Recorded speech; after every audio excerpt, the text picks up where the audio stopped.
Hi, today I'm going to show you how you can make a page break on your Canva Docs. So starting from the Canva Docs from the Canva homepage here, I'm just going to create a new docs real quick right here.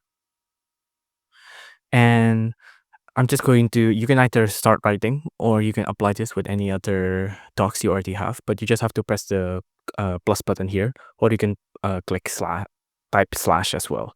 If you just, let's press the plus button here, and as you can see, it'll come up with a couple of actions, but let's just scroll down and then just, you see here, there's a option to page break. Let's just click on that. And now we have a page break, right?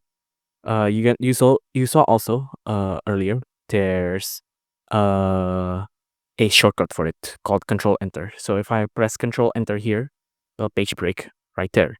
If I want to page break here, I just press Control Enter and it'll page break there, right? And again, you don't have to use Control Enter. You can also just use these quick buttons, quick actions here to search for page break. If it's for some reason you can't find it on the when you scroll down here, you can also search it here. So I'm just going to search page break here. See, now we have page break here, and it's under the actions, not the emoji, graphics, photos, or videos, obviously.